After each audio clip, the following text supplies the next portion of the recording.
Hi, folks. I am just checking the numbers and waiting for a sign that we have our quorum to go. I can't see everybody with the screen share, but good evening. We will be starting shortly.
Okay, I think we have just hit quorum. So we are good to go, and we'll go ahead and get started. So thank you, everyone, for being here today. This is our first meeting as a full consortium since early May. Some things have changed, but not a whole lot. But we've made some progress. We're here tonight to talk about that. We have a pretty packed agenda, so we're going to try to keep it rolling through. And make sure everybody knows where we stand and where we are going, and have some pretty good presentations, I think, from the department on a couple of different very pertinent changes and formative presentations for us. So hopefully everyone's seeing the agenda. If you have any questions, you can feel free let me know, but I think we'll just dive right in and start out with our membership call so we can confirm that we do have that quorum. Okay. So I'm just going to read down our membership list and I'll mark if you're here. Aaron Bass. Here. Okay. Alfreda Butcher. Anthony Del Calo. Present. Danielle Woods. She said she would be here. So. Darrell Green. Here. Jeff Menzer. Here. Dean Young.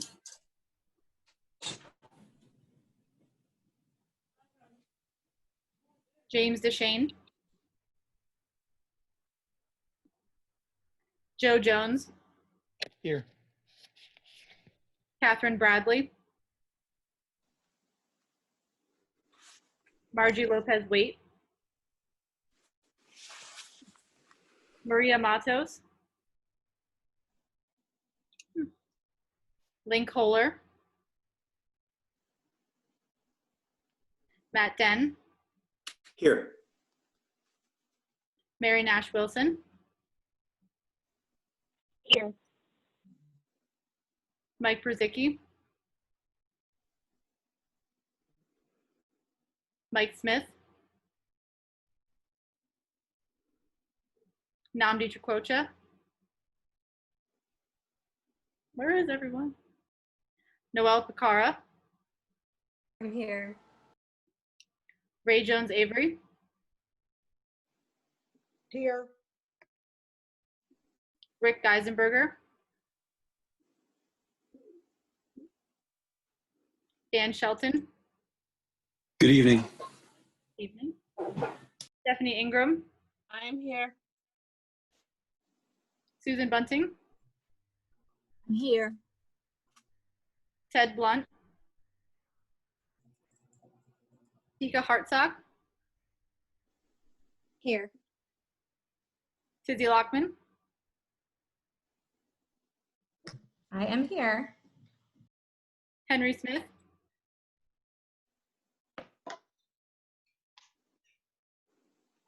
Okay, that's it. I just arrived. Sorry I'm late. Hi, Maria. Hi. No problem. And Haley, I do see Henry Smith on. Okay. I saw Gwen too.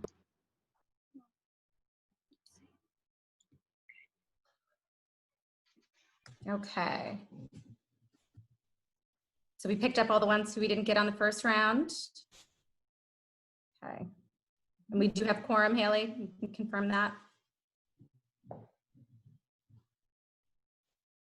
Yep. Great. Okay. So our next step is to go ahead and vote on the minutes from May. So hopefully everyone who is here has had the opportunity to review those, and we can talk about whether or not they, if they're accurate. If anyone has any questions or comments. And if not, I'll just be looking for some motions to approve those. Motion to approve the minutes. Second. Okay. All in favor of approving those minutes? Aye. Aye. Aye. Great. Aye. Any opposition? Okay, great. So we have approved May's minutes.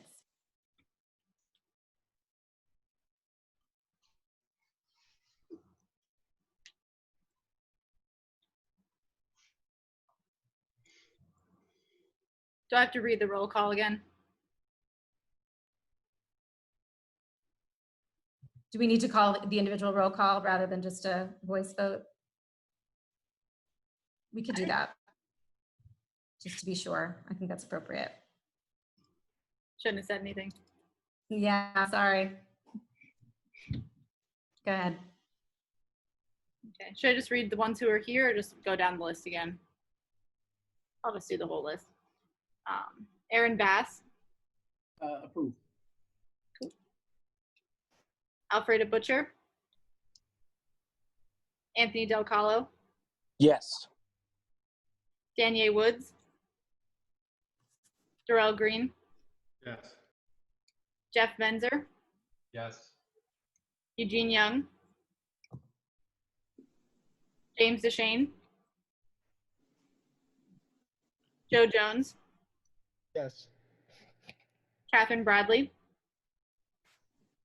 Margie Lopez Waite, Maria Matos, Yes. Link Kohler, Matt Den, Yes. Mary Nash Wilson, Yes. Mike Brzicki, Mike Smith, Namdi Chakocha, Noel Picara, Yes. Ray Jones Avery, Yes. Rick Geisenberger, Dan Shelton, Abstain. Stephanie Ingram, Aye.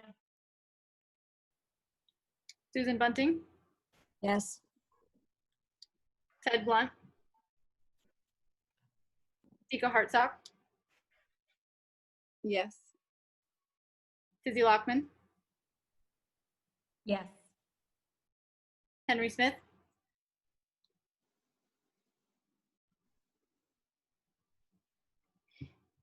okay, Haley, Yeah. Margie Lopez Wade is having audio problems. She is present. got and it. Henry Smith voted vis-a-vis the chat. Yes, I just saw that as well. Thank you, Ray, for bringing that to our attention. Perfect, you. thank you so much. Recorded.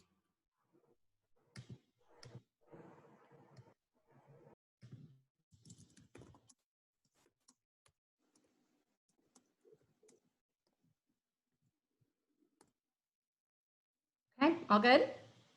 Thanks. Okay, moving right along. And I think for those of you who are having audio issues, I think letting us know that in the chat would be fine, and we'll just manage that way. Thank you. Just wanted to take a couple of minutes to do our quick sort of level setting for where we are as a consortium, talk a little bit about our timeline, really, which has always been such a major point of discussion for us. So just to take a couple of minutes to talk about our goals, and our chair, Matt Den, is going to do the same. So we're heading to our second year of the consortium work. So I wanted just to acknowledge that we did spend a lot of time in our early days talking about that timeline and looking at bullet points and diagrams of our expectations about it. And of course, that was all really rooted in House Bill 222, which, if you recall, we were established by a piece of legislation, Senate Bill 148, which outlined our memberships, which our scope of work, including, but also going beyond redistricting piece. And House Bill 222 was the companion bill, which really focused on the powers and the deadlines for that redistricting. And we had a really ambitious timeline for some really ambitious work, and we're, I believe, on the verge of progress in what was, pretty strenuous visioning process for work of that magnitude, when of course the coronavirus hit us. And as we discussed in our main meeting, that made it no longer possible for us to keep up with that initially envisioned very aggressive timeline and do that work with fidelity, and a responsible engagement of all the stakeholders, particularly those of us that administer school districts, who, we have to express our empathy to, are experiencing the toughest period of their administration probably that most of us could have imagined and wouldn't have imagined. So I first wanted to reiterate that that effort of redistricting and its timeline are, of course, being recalibrated. I think we addressed that in May. And then also to make it clear that any recalibration is going to be dependent on a new piece of legislation to replace what House Bill 222 was set to do, to reestablish those powers and deadlines. And I do expect, of course, that to be a priority for Representative Chicocha and myself again, and hope that my legislative colleagues who are here tonight and those who are not even will support that effort to do that. That said, despite the way I think we often talk about the consortium, or it's spoken about outside of us, we are about more than redistricting. It's just one of an array of very important and tough areas of consideration under governance and otherwise in the work that we have chosen to do towards equity. We, of course, also prioritize funding and which is now sort of joined with governance as a work group. We talked around recruiting and supporting our educators and exploring work that can be done outside the classroom to support success within them through the social determinants group. We're going to hear from all of those groups tonight. And our timeline has been altered, but our goals are the same fundamentally, that we want to deliver on actionable priorities that we can advance at the state level through legislation, through the budget, that we can work on through district collaboration with policy on that level. And we still have lots of capacity to do this work with our university partners, because at the end of June in the fiscal year, we were very fortunate, despite all of the troubles that we've seen, to pass a budget that maintained the same investment in the consortium and this work, which I think is a real validation of how important it is. And of course, we still feel that same urgency around that. So setting aside redistricting right now isn't going to change that. It just shifts our focus. We'll be meeting twice more as a full body in 2020, and we fully expect to end the year with clear, actionable priorities that we can accomplish in 2021. In October, which will be our next meeting, we expect to have clear drafts of those priorities from each work presented for us to consider, presented for our stakeholders and members of the public to consider, and then we'll be refining those between then and December, at which time we'll be committing to those that we intend to accomplish. So basically, we know that inequities in education are only being exacerbated and highlighted right now, so we are determined to make progress on these more than ever. I think that's ambitious, but I also think it's more than reasonable, because it's so overdue. And I'm just excited that we're here again, and of the work that we're really reigniting that we're going to do. So we definitely spoke more than a couple minutes, but I'm going to toss it to Matt Den to say words on the same topic. Thanks, Senator. Can you hear me? I can hear you. Great. I'm still not completely Zoom fluent. Yeah. I just wanted to follow up on what Senator Lockman was talking about in terms of our timeline between now and the end of the year. And I'll tell you a quick story. This just I thought of because it's this time of year. Back when I was in elected office, folks at Red Clay used to invite me over at Shortledge right around this time of year for an event they had every single year to welcome new students. I think it was for all the kids, but it was primarily directed at kids who were just starting in kindergarten. It was a great event, and the staff and the teachers were coming back from the summer. New kids and their families, everybody excited about starting school. And I started going in 2009, which was the first year that I was lieutenant governor. And I'm pretty sure I didn't miss one. And around 2016, I was there again. And it suddenly dawned on me in 2016 how many years I had been going to that event at Shortledge and how old the kids were who had been there in 2009 when I first started going. And I mentioned to the staff who were there with me that these kids that we had seen in 2009 were starting high school that year, or about to.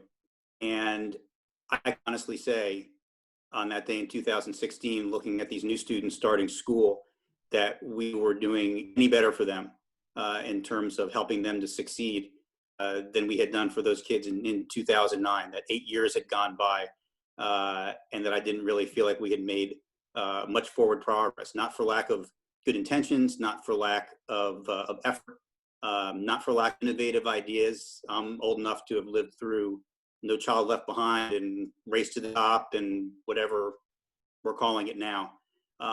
But if you look at the numbers, it hasn't really worked. And we, and I include myself in that, have just not done right by these kids. And smarter people than me can probably explain better, why these past efforts haven't succeeded. But I think that part of the problem has been the absence of a really broad-based interest in making the efforts that are needed to help these kids meet their potential, not just to improve schools generally, although that's obviously very important, but to recognize that there are kids in our state who face additional hurdles of poverty and race, and that helping kids fulfill their potential requires that we do more than we do for others, and that we have a responsibility as a state to do that. There's been a lot going on in the country and our state over the last several months, most of it pretty bad. But one thing that I do think has emerged is that there really appears to be a strong interest, at least here in Delaware, in addressing the hurdle that race and poverty put in front of these children. People are saying the right things. And picking up on what Senator Lockman said, that puts an enormous responsibility on us as a consortium. There's a broad public consensus, I think, to do the right thing. There's not a lot of clarity about what that is. And we need to fill in that gap. We need to provide a specific plan, and we need to back it up.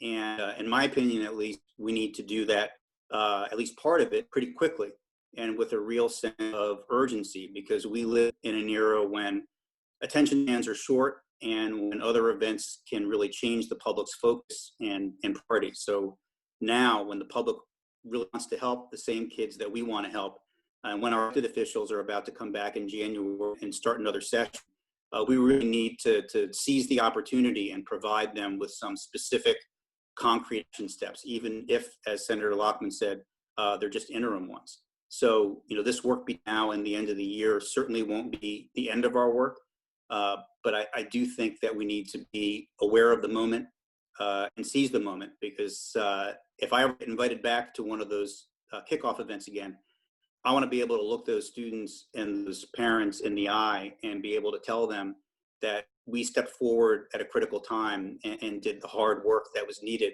to ensure that those kids could lead the productive and happy lives they are entitled to. So I apologize for John, but I really do think that the next 5 months are really critical for us. And I'll stop talking now so we can actually get on with that. Thank you, Senator Lockman. Thank you. Thank you, Matt. I think that's perfect. Okay, so on that note, on to the work and the regrouping of the work groups. So we are going to start with the educator work group and then move on to the funding and governance, and then wrap up with the social determinants group. So I'm going to ask for the chairs or a chair of the educator work group to give us a little taste of what you should have received. I think all in your email. You should have gotten your memo on what's going on, but just a moment to touch on it and answer any questions. So I think Noelle. Yeah, thank you. Mike Smith texted me before and said he was dealing with some fallout from the storm, and so he regretfully couldn't make it. So I'll fill you in on what the educator work group has been doing.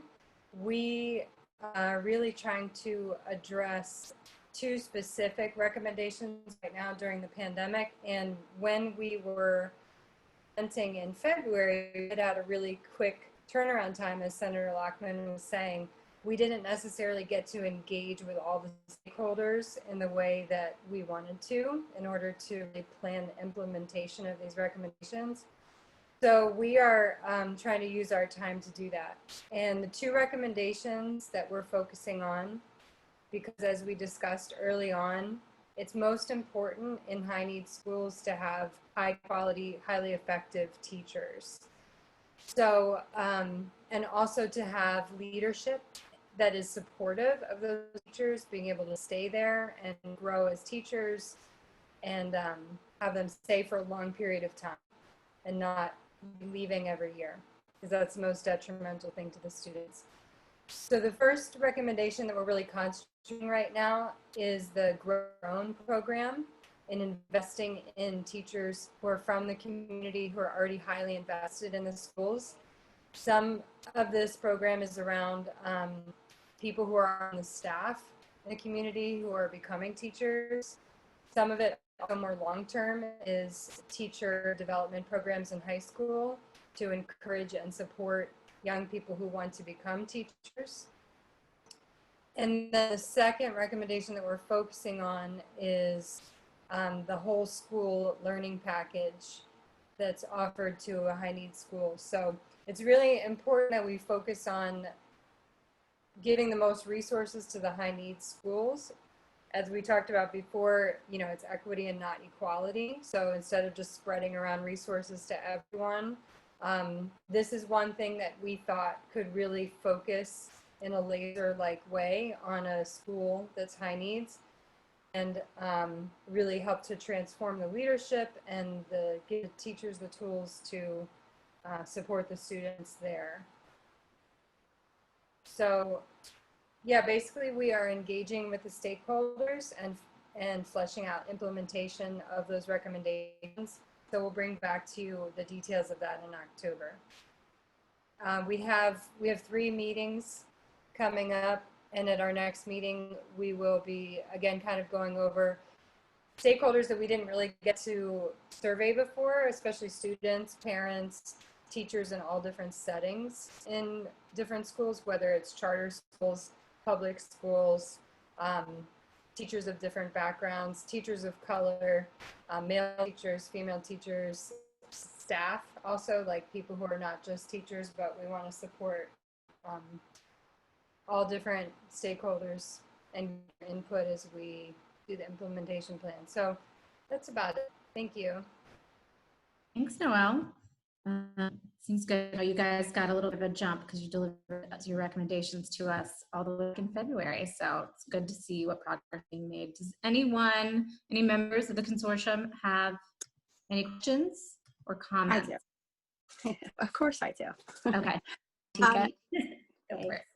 Noelle, in regards to the teaching academies in the high school, will students be able to have that as like a CTE track? And also, would there be opportunities for them to earn some of their college credits? I think those are really great ideas, and those are part of the details we want to really nail down and be specific about, because as I said for February, like it was kind of just generalized recommendations. So if the IPA team can like make note of that as far as the CTE and the college credits for students becoming teachers, I think that's an important part of it. Good. Thank you. This is Aaron. I think it's awesome that you have a diverse group that you're looking at for teachers, and I want to thank you for that. Also wanted to plug that there's a lot of incentives that Delaware has in place that other places do not. And I feel like sometimes when Delaware tries to compete with other metropolitan areas, we lose because we're not New York, we're not DC, we're not Philly. But what does help is a lot of the resources that are in place for Delaware teachers that I think aren't always advertised, as far as having a career in education and what it can mean for your lifestyle as well as for retirement. So as you're looking at that, I think also looking at viable plans for adults choosing the education path would be very helpful too. Thank you, Aaron. Notes. Okay, any other notes? And if folks are maybe in the chat with audio issues, feel free to throw your thoughts in there as well. And I know Noelle and Mike will be happy to take those. Right, it was noted that it is currently a CE pathway, or there is one, and I know we had some questions we looked into about some composition there. So just more fodder for work efforts. All right, I don't see any hands. I'm going to assume I'm not missing any comments or questions, and we are going to move on to one of our 2 new work groups.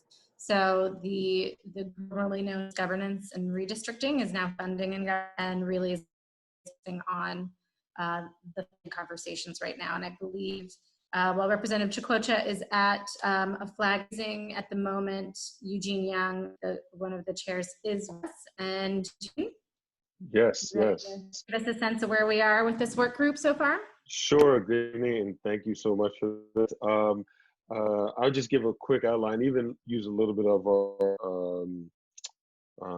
some of the framework from our last meeting, just to give you guys just a high view of some of the things that we touched on. One of the things that we initially started out with was just, let me even track.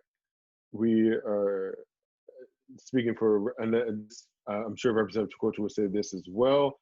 We're very appreciative of everyone that came out, that not came out, but joined in our meeting. In particular, we had the CFOs of all the school districts involved, and we want to thank them for being a part of this process, and more importantly for them dedicating themselves to the long-term process, being with us until our January, till the January timeframe. So we really appreciate that. Just being very short and brief. Couple of things that we touched on. We talked about issues around just around equity. We all had a conversation about just the decision model that we would be using as we move forward. Chukwucha was able to outline how now we're the goal for this thing in governance group, and how our delivery timelines have changed, and which our final deliverable will be submitted and presented to the full consortium in December. We also had a great, oh yes, and we also just around on the short-term aspects that we're our funding, short-term funding focuses on referendum reform and also the new Castle County Tax District. So those are like things that we're focusing on right now. We're doing some background research around tuning funds, monitoring, making sure the information is transparent. The CARES Act fund, monitoring, make sure information is transparent with that as well.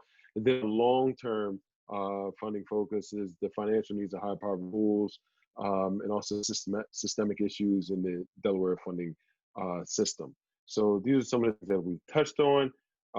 In addition, we looked at, we gave a proposed timeline, as I touched on a little earlier, as to where do we see this going with the next 6 months to the next year and a half for some of the long-term issues.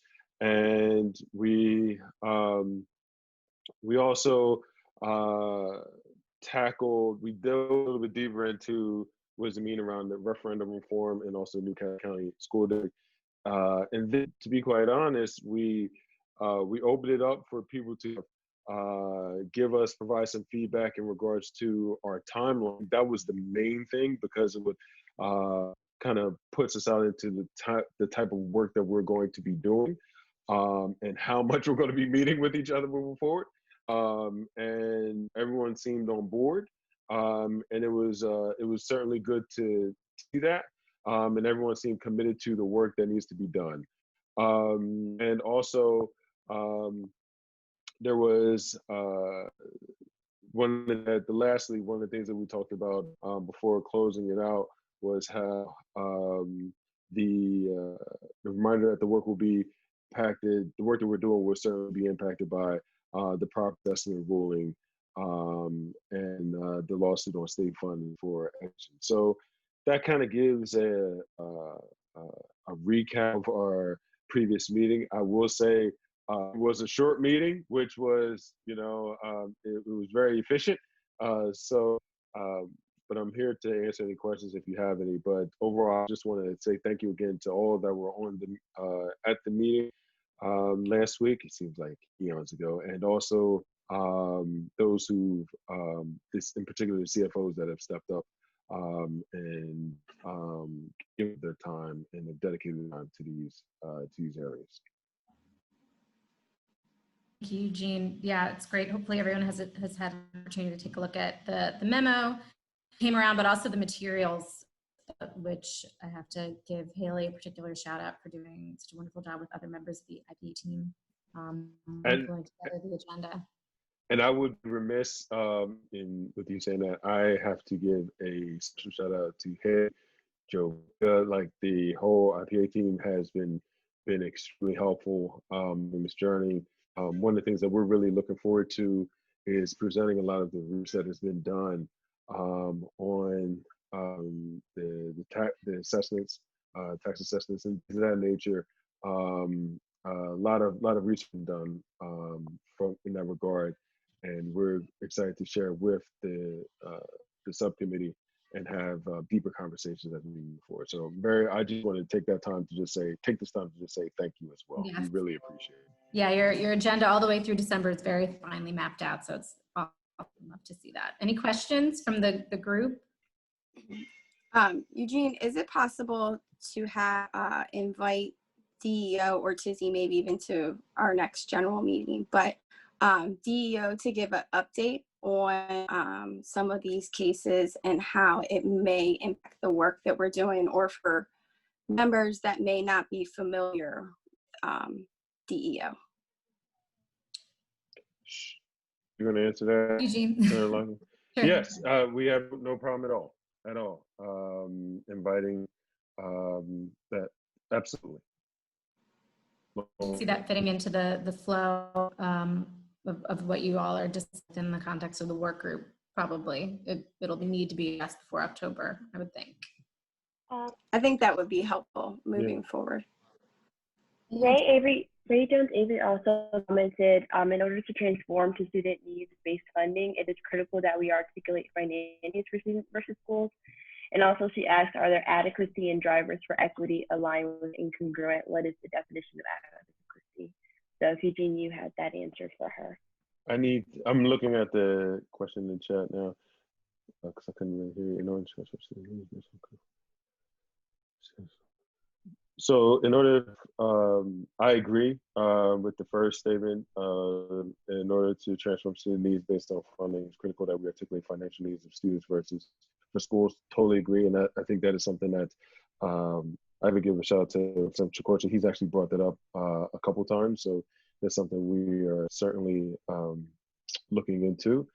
Also, our adequacy drivers for equity aligned or incongruent.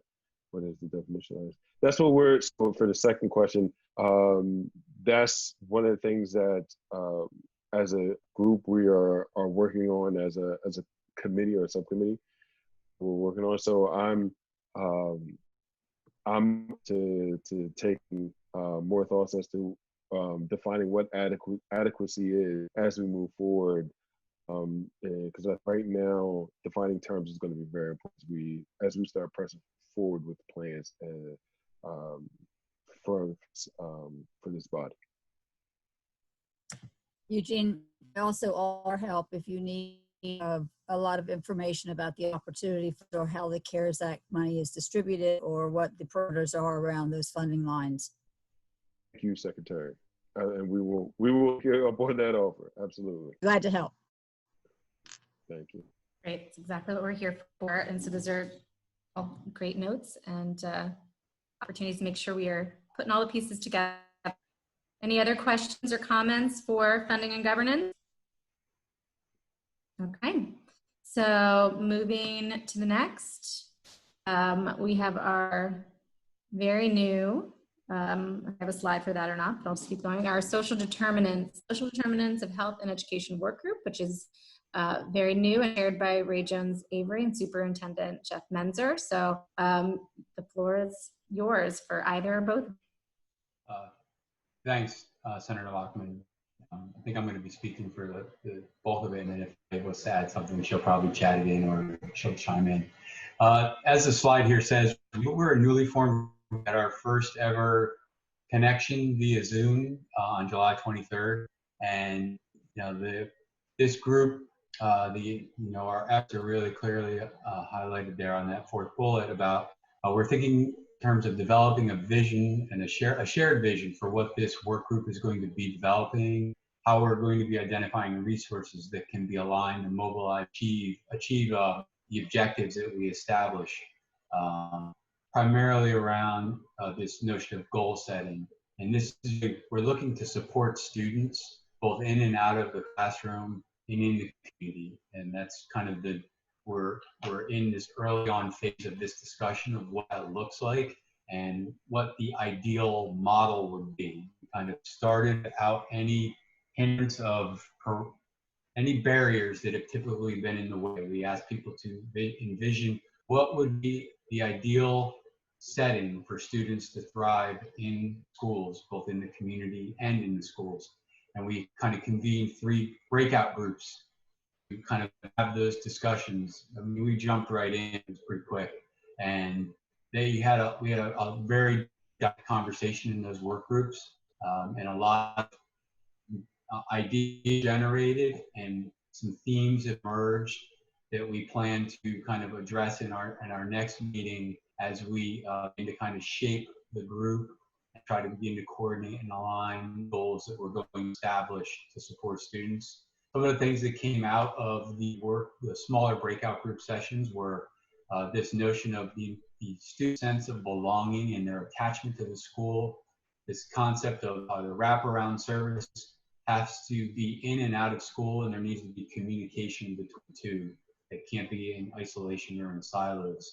There was a strong conversation around early childhood and pre-K education, including the birth to 3 population. There was a heavy discussion on cultural competence and culturally relevant curricula. We were fortunate to have folks who are very strong in the physical and emotional wellness space in this group, and they brought a lot to the table to discuss. We were fortunate that we took executive advantage of our DSU partners and asked for all kinds of facilitators and recorders in all these work. So we were fortunate that we were able to capture a lot of discussion. Much of it ended relating to access to technology, given this current state of where we are in education. There was some conversation around that, as well as creating safe and welcome facilities. Those are just some high-level bullets. There's several pages of discussion. Now our task is really going to be to kind of take these ideas and bring them back and prioritize and refine them. Did give the group members a homework assignment and ask them to think about the conversations in the work groups and identify strategies they have direct connection to or access to, and how they can bring strategies to the table and what that would look like in the conversation that we had in the breakout groups. I think one of the keys of the discussion that we're having is how are we to help change the way education looks for our students in Wilmington? And what that entails is how are adults going to change how they see and use and believe in education in order to seize the moment that we're kind of right now, where there's an opportunity while there's challenge. We believe there's an opportunity to innovate and address some of the inequities that we've over the last several years in trying to provide quality supports for students both in and out of the classroom. And that's kind of the driver for us is it's kind of, we want to look at the challenge differently and marshal the resources and energy behind the room and try to start aligning the arrows. And we've kind of back mapped the plan from December through our meeting schedule with DSU this past week. So we are kind of a new connected group. We've never actually met each other face to face, I don't think. So that's kind of weird, start Zoom group and a work group all at the same time. So we had a few bumps in the road on that, but otherwise, we were excited about the opportunity, and we got some feedback from the group about how to run the meeting, and we're looking forward to our next meeting on the 20th from 5 to 6:30. Great. So this time, any questions? Oh, I see Ray chimed in saying student voice will be a major driver for this work group, that students are speaking up and out very loudly about their experiences, and the conversation is not about remote learning, and stay tuned. So yeah, I have to been really impressed by sort of the big things groups engaging in, but also with the sort of on the prize of planning to deliver as we go along the timeline that we're setting for the consortium. So any questions, comments from members of the consortium? With respect to COVID-19, are there opportunities for this to collaborate with the health and wellness groups, the district levels? I think that there's significant opportunity for that. We are fortunate to have Terry Law on the group from the state, from DOE in terms of the mental health and wellness for students. So it's an opportunity. We are viewing everything as an opportunity to coordinate. And it's, again, bringing all those pieces to the table. That's going to be our goal next week. And then try to organize, align, prioritize, and refine those goals and those objectives. So I think, I'll make a note to be bringing that forward to the table. Yeah, I think it would be helpful because it seems like instead of being in silos, tackling the challenges currently, that if we could collaborate together, we might be able to have more of an impact. It's one of the, it's a slight teaser to the path forward next week's conversation. We have Sorry. That's all right. Well, we have an image of spoiling it. There's a lot of energy going into attempting to solve the problems that the Wilmington face, and there are a lot of arrows pointing in different directions. So I think you're hitting the nail on the head. That our goal is to try to turn those arrows in the same direction, the same end goal, student success. And one of the big things we've been talking about is what is that success going to be? And so you're getting me far ahead, and I don't upset Ray by spilling the beans on our meetings. So I think we're on the same. We are all on the same. You're on the same page of where we're headed, and we're excited about having the conversation. Definitely. Thanks, Jeff. Sorry, and I'm going to highlight a couple of comments that are made in the chat and sort of address them briefly. Although I'm guessing maybe they want to hear you speak to them also, Jeff, in the context of your work group. But one is from Noelle asking if the work group is coordinating with the Wilmington City Council about the culturally relevant curriculum that I believe she said she saw the council, through Councilwoman Shabazz, might have passed something around task force to address this. And I think we are also going to hear maybe some things about curriculum or standards in one of our presentations coming up with the department. So that's one thing you might want to speak to, Jeff, if that's something you're aware of. And then I think I saw from Margie Lopez-Waite of audio issues asking if the group will address issues of racial inequality and systemic racism. I would also just want to put a pin in that after we have our little break in a minute, we're going to have two presentations. The first from Jim with the department to talk about issues, and the second from the new office that he will be running, Martin, who we're very lucky to have, who will be specifically about just sort of laying some definitional groundwork on racism and anti-racism that we should all be able to take to think about how we use in all of our work groups. So just kind of wanted to say that. And then Jeff, if you want to speak to either of those things and how you might typically already be doing these things. In terms of the comment from Noelle regarding the city of Wilmington, that's not necessarily Wilmington City Council, but I do know there are groups out there putting forth these efforts. That's great information to have. Thank you. Maybe we take that back to the group. And then I think Ray kind of countered to Margie's to somebody's question about the advocacy for racial justice. And I'm trying to read the question here. Something that I can tell you that the group is passionate about. It was in and out of the conversations, and I think it's not going to be. If I'm guessing person the way Ray and I seem to be operating, it's not going to be cast to the wayside. So it is front and center, and it is about bringing it to the forefront and not kind of ignoring the hard conversation. So that's about all I can comment really on that, other than that Ray has said that it is going to be something that needs to be addressed. And Maria also made a comment saying these conversations need to take place at board level. I know we have a number of board members, and I believe I got at least a couple in the room tonight. And so just we'll share that comment, and I'm sure they'll have thoughts of their own on that. So any other questions or comments for the social determinants work group? If not, we are now time in our agenda where we get to take a little break. Just stretch, bio break, all that stuff, because our next two presentations are going to be pretty robust. We have maybe 30 minutes for each and want to keep everything on time, be respectful of everyone's evening time that you're sharing with us. So 5 minutes, and we'll come back, let's say at 5:56, and get started hearing from Jim Simmons about what the Office of Equity and Innovation is looking like. So see you in 5.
That was a timer that we have 30 more seconds before our break is over. If it scared anyone, I'm sorry.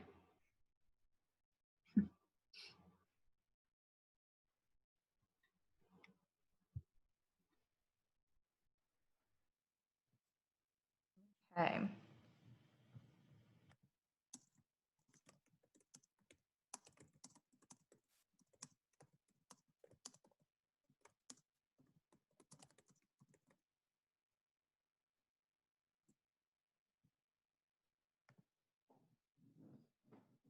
Okay. Hopefully, we're seeing some movement, some return of folks. And I think we're okay to get started again. What do you think, Haley? Unless you see any signs otherwise, I think we can invite Mr. Jim Simmons to the floor to talk about the Office of Equity and Innovation. And I believe, Jim, your new title is, are you I'll take him. I was trying to figure out how to unmute myself. Oh, that's all right. Tell us your new title and then tell us everything. All right. So first, thank you for giving me the opportunity to speak. I'm going to presenting. I'm going to 10,000 foot view of where we think things are headed and how they've got here, and certainly willing to answer any questions. Certainly, one of my teammates is on the call as well. She's presenting later, so she can feel free to jump in, as is my boss, who can feel free to jump in as well. So about a month ago or so, the Office of Innovation and Improvement transitioned to the Office of Equity and Innovation. So with that came responsibilities that we had prior to, some additional responsibilities and some additional partners or team people or members on the team. And so initially, I'll say that our office was working with improving educational or academic outcomes for students who reside in the city of Wilmington.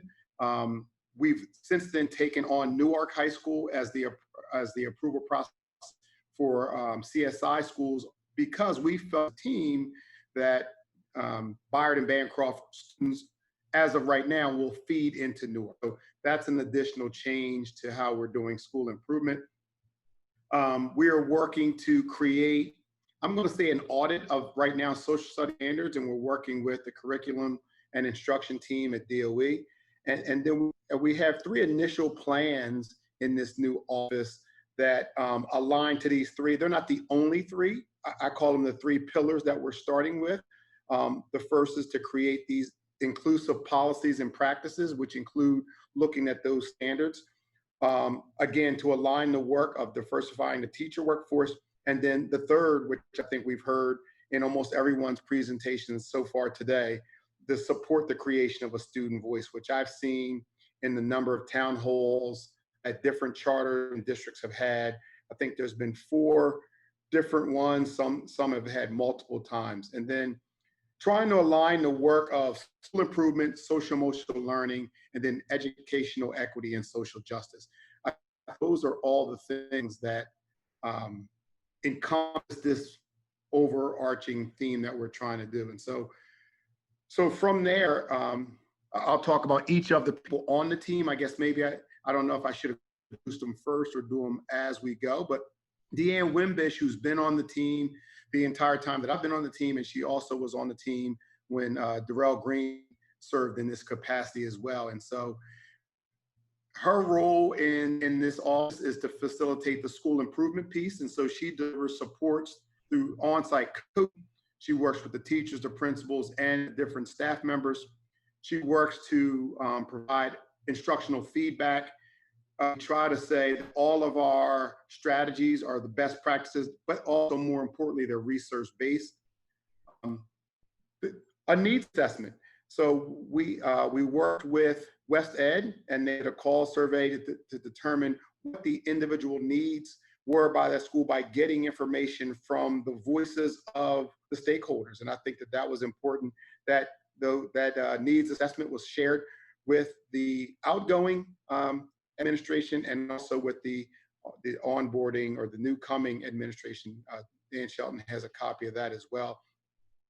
We want to make sure that this work stays collaborative, and so we offer the opportunity to engage as thought partners. We don't want this to be an iteration where this is top down. We want to work with, and we don't want people working for. And then we hope that that improves conditions for learning and student outcomes. So all of that was a mouthful, but that's what Deanne Wimbish is leading coming out of my office. Terry Lawler, if you don't know Terry Lawler, you've missed the boat.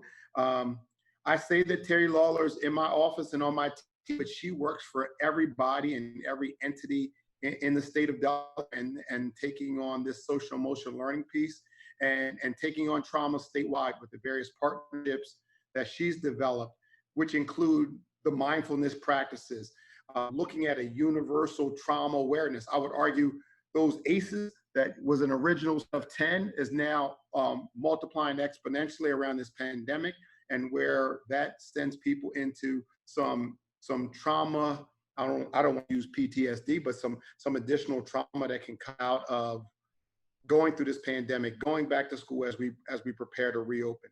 Being mindful of self-care. Self-care is taking on a whole new level of meaning in terms of just managing Zoom. I think I heard Matt Den talk about, he's still not Zoom, he's not completely Zoom ready.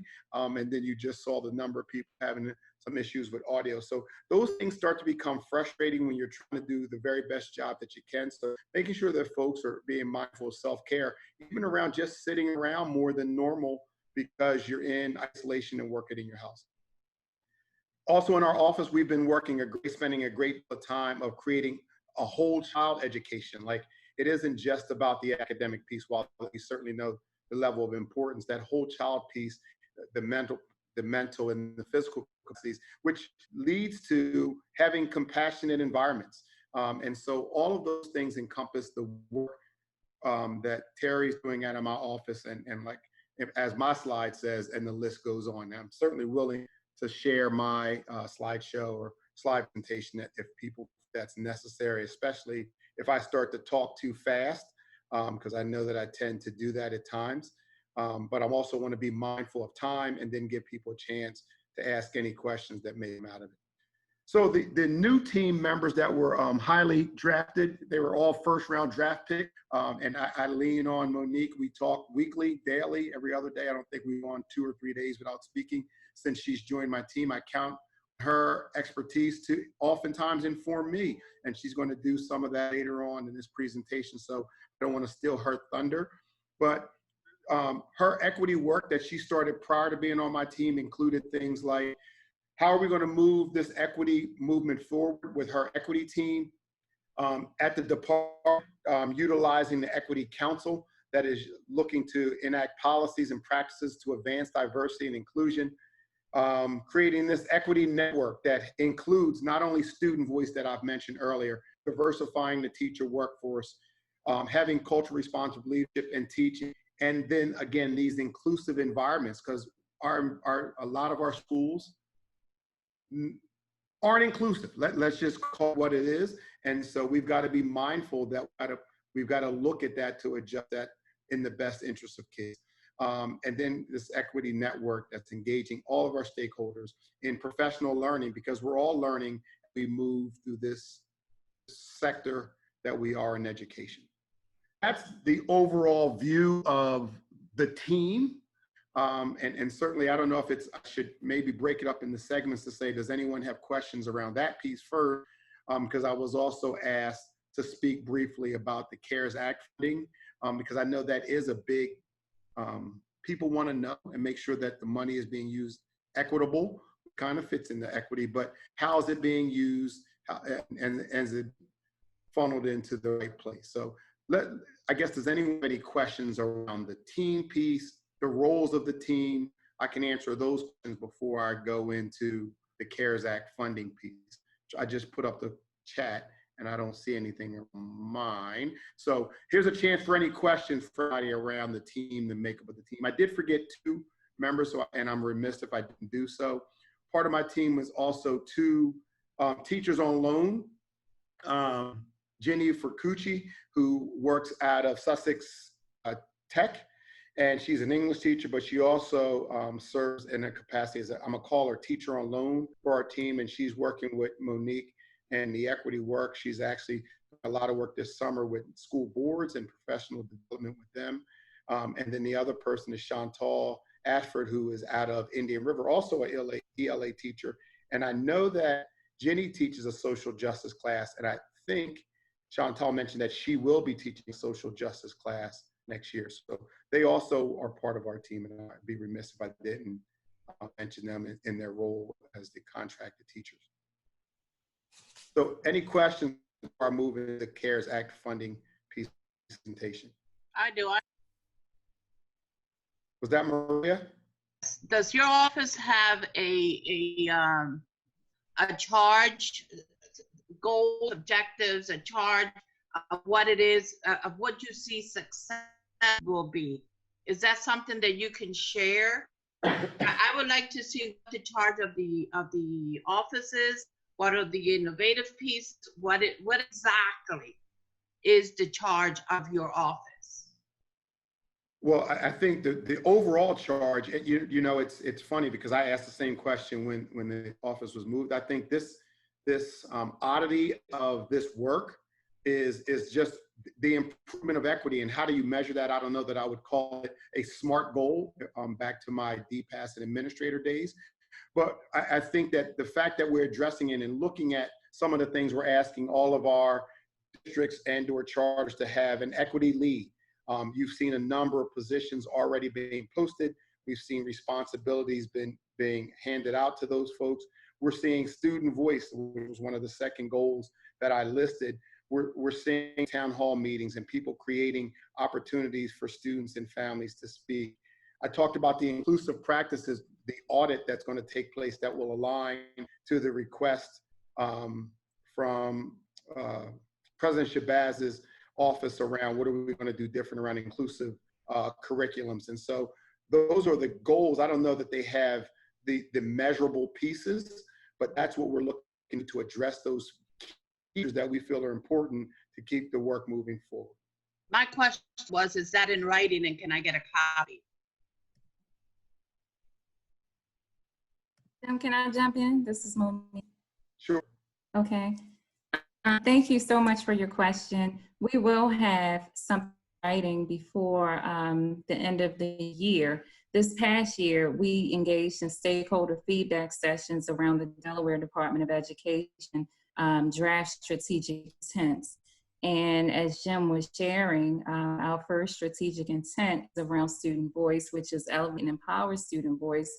The second one is diversify the educator workforce, followed by the third, cultivate culturally proficient leadership and responsibly implement and sustain culturally responsive teaching.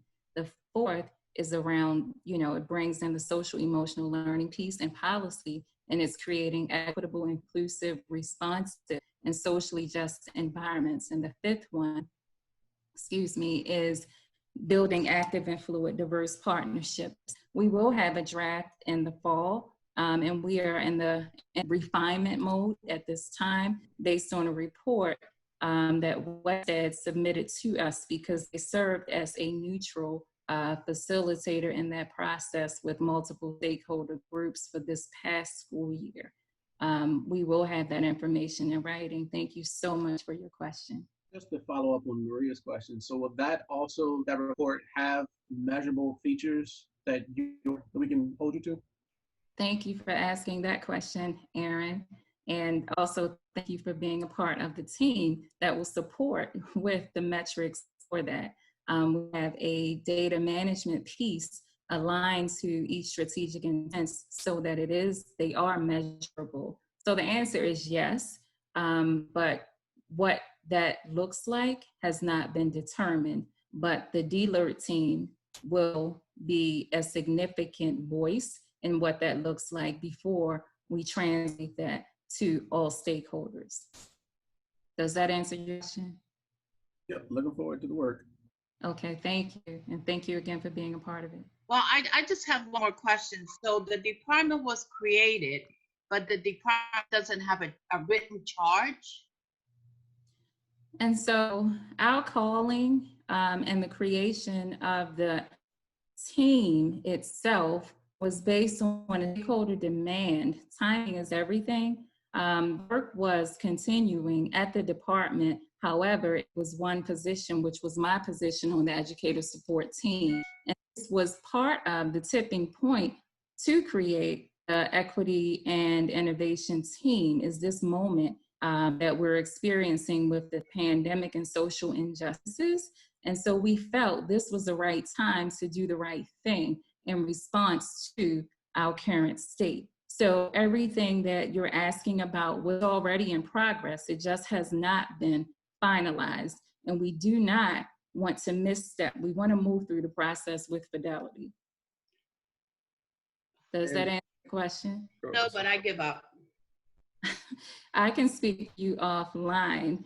Don't want you to give up.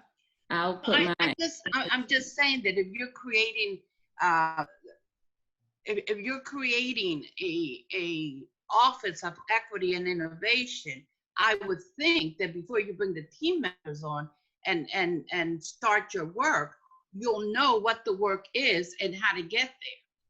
So I never mind. I'm sorry, I'm holding up.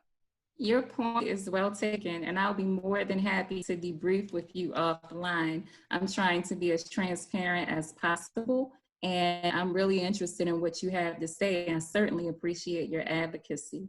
So, well, what I'm saying is that if we don't know where we've been, we won't know where we're going. If we don't know what our mission is, what is our charge, then how do we know that we accomplish that charge at the end of the day? So all I'm asking is for me to see it in writing, because I know what our children are going through in the schools today. Mm-hmm. I knew what I went through in the Delaware public schools. Absolutely. And so that's all I'm asking is there something in writing with the vision that we would know that by the time you guys are finished, you have succeeded? Okay, and I wholeheartedly agree with you, and I appreciate your passion, and believe me, I share in that passion as serving multiple roles in education and being a myself. I wholeheartedly agree, and I can debrief with you offline. I can share things in writing with you in draft form, and we can discuss them. However, they will not be released to the public until they are refined and vetted and approved through the department. We still have a process and a protocol to adhere to. But I certainly hear you loud and clear. And thank you so much for your question. And Maria, that's a goal of ours, is to have everything formalized. I have, since I've been at the department, really campaigned literally to turn things into statements of purpose and measurable goals. And that's part of the evaluation of our members each year. So what Monique is telling you is this is a work in progress. They haven't been together for very long. And frankly, we don't have a way of yet being able to sit down around the same table and hammer all this out. But it is in the infant stage. We will have measurable goals. They will have measurable goals as a department, and they will be shared. They can be shared with anyone because they are going to be a part of what we publish for our whole department. The thing I was going to add, Maria, which may answer some of your questions, is when the position in the office was created, there were some, I'm going to say, goals or focuses of the team and the role that are able to be sent to you. I don't have them as part of this slide presentation, but I can certainly get you those, and that may answer some of your questions, which will then lead to measurable goals that Dr. Bunning and Monique were speaking about.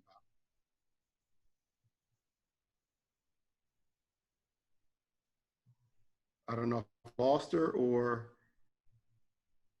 and I thought I saw a question in the chat from Ray Avery, but as it moved, I'm scrolling to see. Are district superintendents and boards planning to lead dismantling of systematic racism in public education? So again, I think by part of our request to have a point of contact and these positions created, it gives us a chance to build this equity network. And they're working on aligning, because each district has a little different set of needs around equity. Now, does it talk about the systematic piece of it? And sometimes it does. And so I think that using data to figure out what exactly is there, I'm going to say root cause for what aligns their work, we will then align resources as best we can to try to help support them. And Monique's team has done an outstanding job so far connecting with the districts that have reached out. I have access to her calendar, and she's extremely busy meeting with folks to figure out their next steps and their path forward, which is slightly different for everyone. So I hope I answered your question.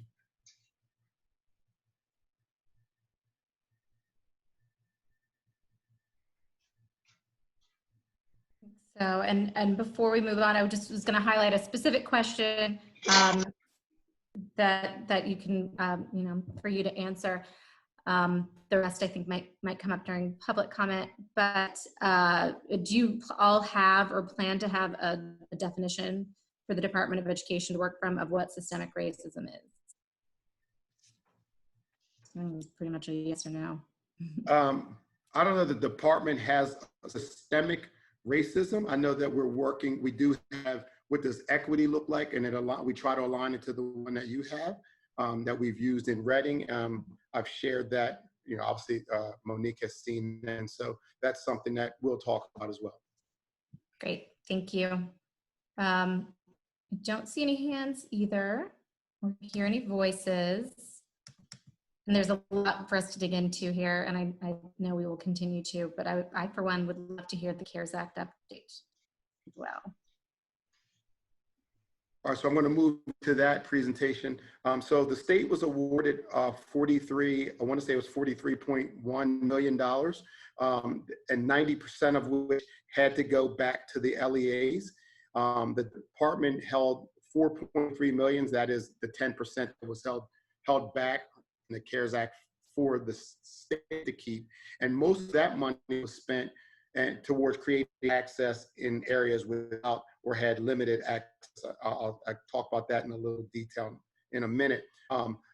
Title I formula was used to determine the amount of funding that went to each of the LEAs. It didn't abide by the Title I rules for spending the funds. In order to spend the funds, they had to align to these 12 guiding principles for flexible use of the CARES Act money that had to be in response to COVID-19. Of those 12, the department recommended 4 of the 12 the LEAs that we thought were the ones that we wanted to highlight for the LEAs. I'm not going to read all 12, and again, I can share those with anyone who wants them. But the 4 I will share. We suggested that number 4 were activities that address the unique needs of low-income children or students, children with disabilities, English learners, racial and ethnic minorities, students experiencing homelessness, and foster care youth, including how outreach and service delivery will meet the needs of each population. So we suggested that would be one or part of their funds used to that. The second one that we suggested to the LEAs was the planning for and coordinating during long-term closures, including for how to provide meals to eligible students, how to provide technology for online learning to all students, how to provide guidance for carrying out requirements under the Individuals with Disabilities Education Act, and how to ensure other educational services can continue to be provided consistent with federal, state, and local requirements. That was bullet number 2, or suggestion number 2. The third was the purchasing of educational technology for students who will be served by local educational agencies that aids in the regular and substantive educational interaction between students and their classroom instructors, including low-income students and students with disabilities. So that was number 3. And then finally, planning classroom instruction or online learning during the summer months, addressing the needs of low-income students, students with disabilities, English learners, migrant students, students experiencing homelessness, and children in foster care. So those were the 4 that we asked the districts to consider using their portion of their CARES Act funding.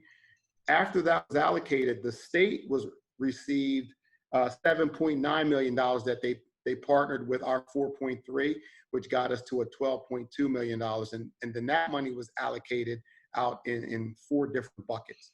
The first was the $4.5 million that went directly to districts and charters for instructional support, mental health support, and professional learning. 3.5 million of that money went to digital classrooms around connectivity, broadband opportunities, and then content filtering, which is a big fancy word to make sure that they couldn't have access to certain sites, so that we were monitoring, and or that it protected sites from people from doing, I'm going to say, unsafe practices. 3 million was given to expand the opportunity funding to 41 additional elementary schools. And then the additional funds, which I believe was around 1.2, was around training, career pathway, supporting the dual generation, and some other initiatives. So that's a lot to encompass. And so, but that's how that money was spent out. The state, meaning Department of Ed, really had a very small portion of money was meant to and was forwarded to the LEAs for them to use, again, in those 12 buckets that align to the response to COVID, again, with us suggesting those 4. I'm going to go back to Zoom so I can see if anybody put a question in chat or has a question. I have a question. I can't see who's asking. It sounds like Tika only because I know. Yes, well, if you're ready, I'll go now. Go ahead. I do have a question regarding the funding and the amount that's allocated to private institutions. So of the, I think you said 3.4 million that we received, and that Title I was sort of used as the rubric to decide how much the different districts were getting. How is it calculated how much of that money is going to private schools? Chuck Long, that's a great question. I know that Chuck Longfellow explains that. That is not my expertise. I can certainly get an answer to that question, but there is a calculation that talks about how much goes to not only private schools, but to charter schools. And so there is a calculation that he used. Yes, if we could get that, that'd be fantastic. Thank you. You're welcome. I'm writing my note as we speak. Great question. Do we have any more questions from consortium members? Any of those specifics? There was a question about sharing my screen so I can share those slides. Yeah. And I'll share the ones, it sounds like around CARES Act. I'll go back to that one. That'd be great. And yeah, I was going to say it's a lot of info. It'd be great to see it. I'm trying. But perhaps that's something we can share with our materials as well and have on the solutions for Delaware.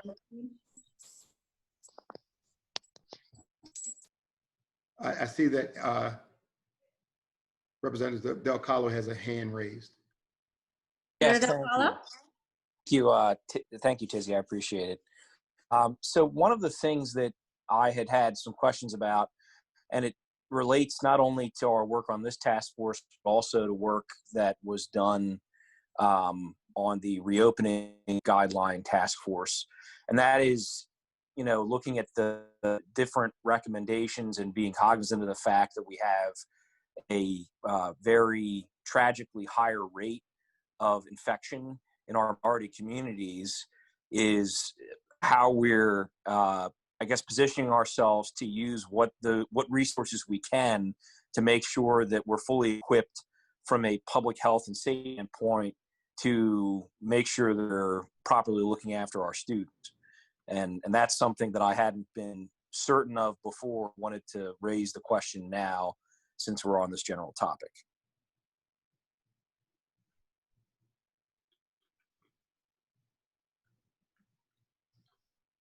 I'm not quite sure I understand the question. I understand the concept. I'm not sure I understand the question. So for example, one of the issues that has been discussed is the ability to have supply chain to make sure that we have everything we need, depending upon whether we're in yellow or green or red. Knowing what I know about how difficult it's been just to obtain like surface cleaning stuff for businesses, let alone entities as large as, for example, the Red Clay School district, and all those sorts of things that to me go into what I would consider safety that's dovetailed with offering education in a pandemic environment. So what extent are we able to use any CARES Act funding to address that? It would seem to be directly related to safety and preventing the spread of infection pandemic. Is there something set up to address the needs of districts depending upon where things are? And I think that that's, to me, an acute concern when I look at some of the populations we're serving and the results thus far of our efforts to prevent community spread and what's happened with some of our minority communities. So my question is, are we able to use things in that way?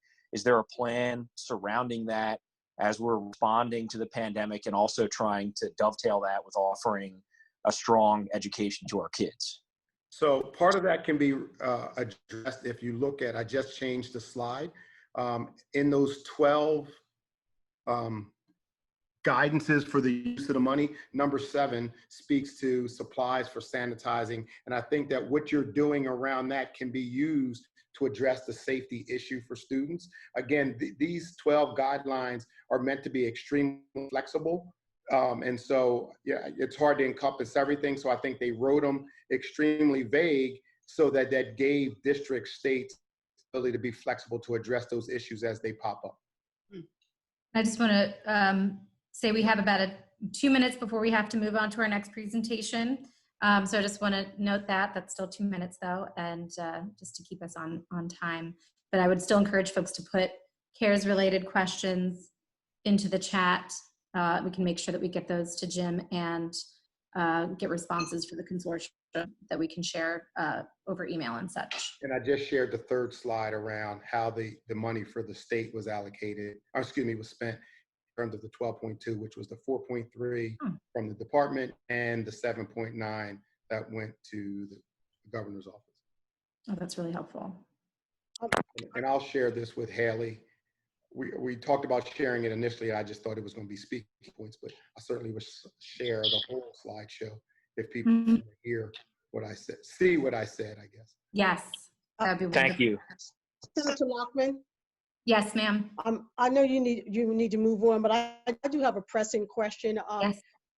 As we all are on conference calls and gathering local and national information, my question is regarding a per pupil expenditure or the per pupil allocation for each student. We have an emerging trend of families that have a greater means that are paying for private tutoring. They're setting up, pods and other kinds of responses to students not being in a traditional learning environment. So my question is, to the pandemic and the use of COVID-related funds, how might working parents that are in low-wage jobs that cannot afford to pay for private tutoring by teachers and or have the children in a pod, how might these per pupil expenditures be allocated in innovative ways to assist parents with unbudgeted expenses?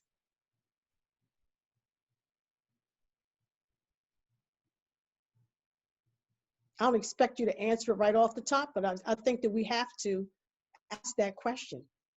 Right. If you're asking me, the monies that we had, remember, went out to districts. Each district has its own plan.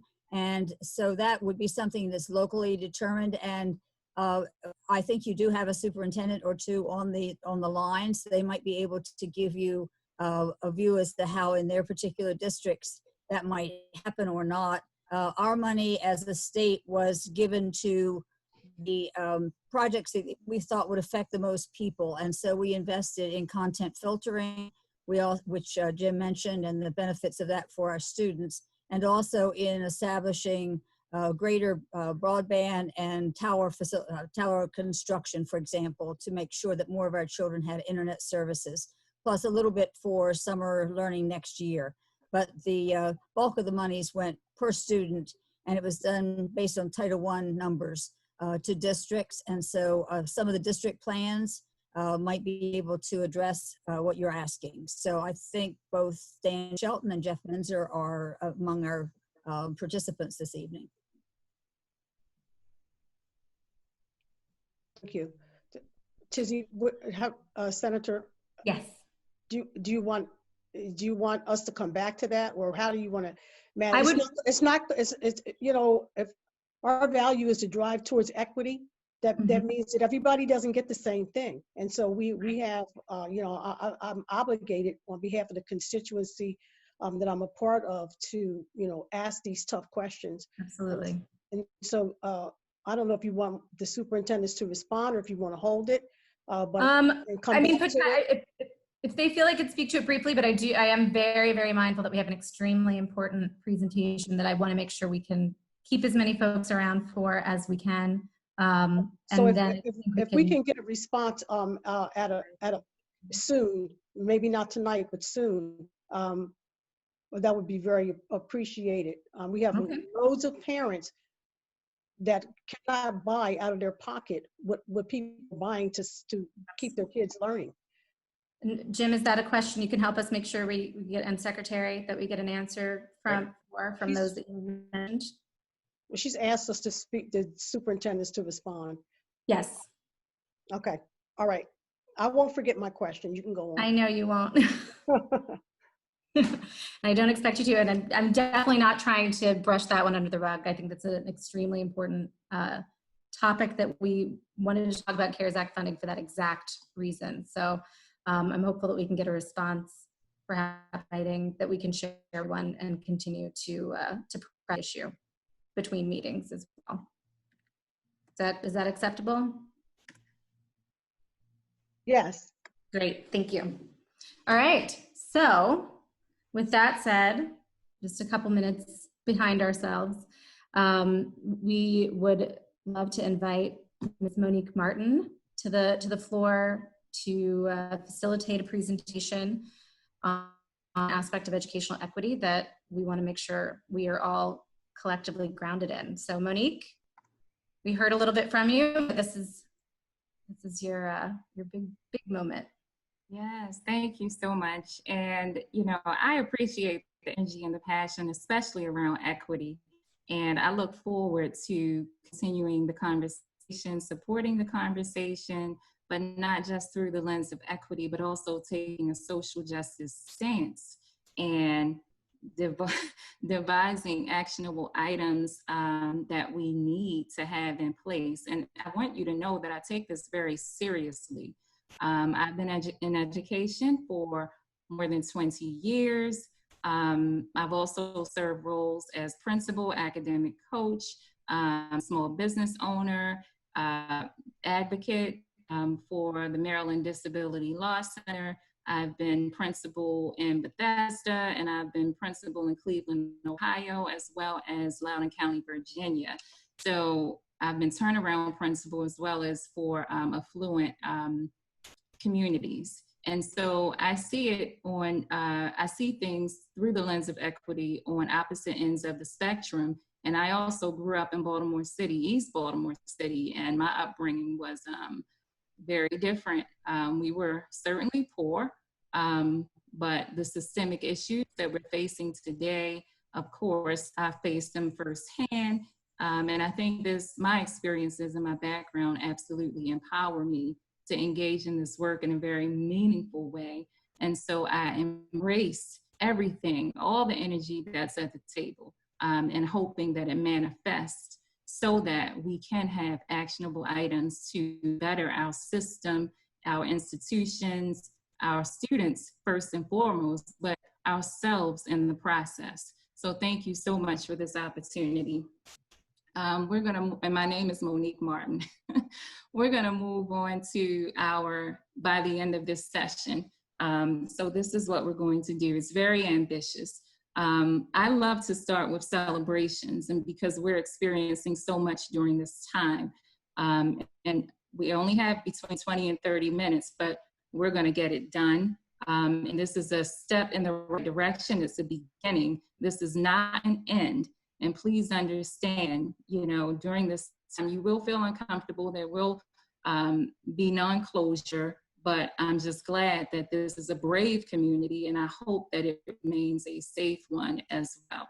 You've probably read what we're going to do by the end of this session, but I want us to certainly focus in on, reflected on our purpose from a global perspective in consideration of the inequity accelerants surfaced by the pandemic and pervasive social injustices triggered law enforcement misrepresentations. That's important to me because it's important to students. When we speak about student voice, Jennifer Cucci, Chantel Ashford, along with Rashawn Austin, we were facilitating weekly student voice sessions. And it's remarkable what our students are experiencing, and I don't know if everyone can hear them. So I would encourage you to listen to our children, our young people. We listen to them from as early as preschool to college and university level. It's remarkable what they have to say. We can move on from this point. Celebrations. We only have time for probably 1 or 2 celebrations, but I still would like to celebrate because we have a lot going on in this world.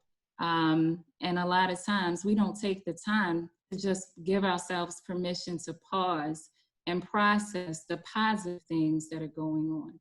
Do we have anyone who would like to share a personal or a professional celebration?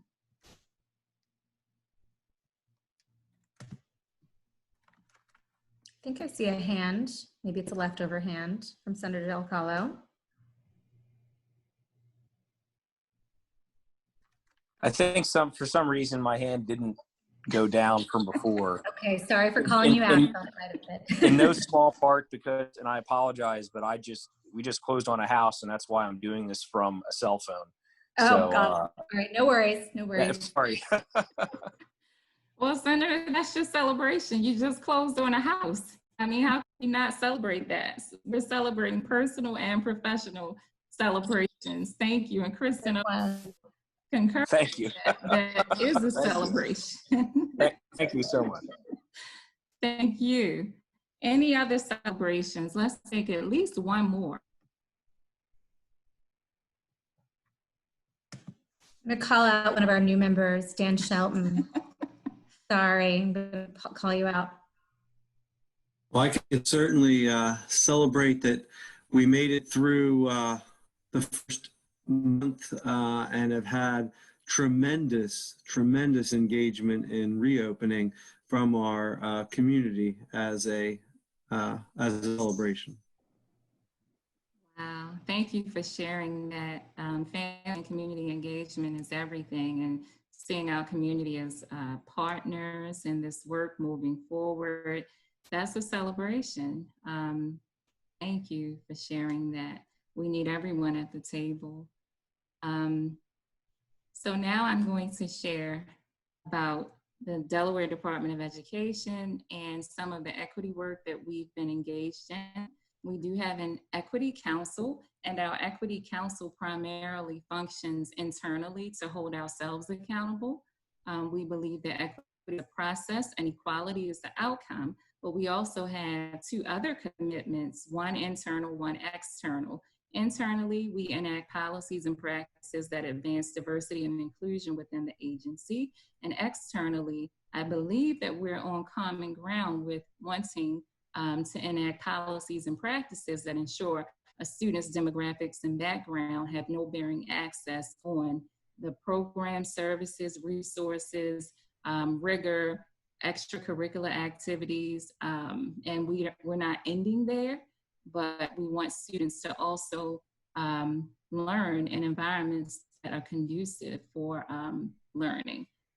So I wanted to share that, and also an example of how we engage in this work. For the past couple of years, we took advantage of Glenn Singleton's Courageous Conversations so that we can begin having the conversations in-house. So we monitor our biases. We use the tools to have the conversations, and it's very challenging, but just because it's challenging or difficult under no circumstance means that we do not engage in this way. So we're not perpetuating hypocrisy. We are engaged in this work, and it did not begin with my position. Glenn Singleton was a part of the professional learning that the department engaged in prior to me being hired. So I did want to share that, just as a, you know, a lot of people aren't aware of that. So thank you. What is equity? At this time, I would like for you to take about a minute to put your personal definitions of equity or other terms around equity, which are on the next slide. Under the umbrella of equity, we have equality, educational equity, equitable education systems, input, outcomes, resources, barriers. We can go to the next slide. Okay, thank you. So choose one of these terms and type a definition into the chat box, and we'll take less than a minute. In your own words, it's not complicated. When you see one of these terms, what comes to mind?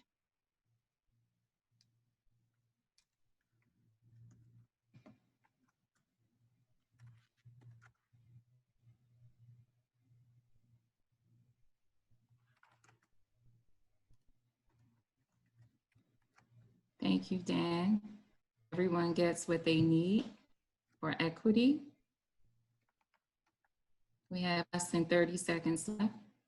Unfinished work. Love that. Oh, wow.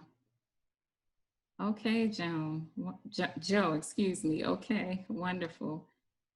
I can't even get out what I'm seeing, but I really appreciate your engagement in this piece. And we have about 10 seconds left. Anti-racism, wonderful. Yes, thank you.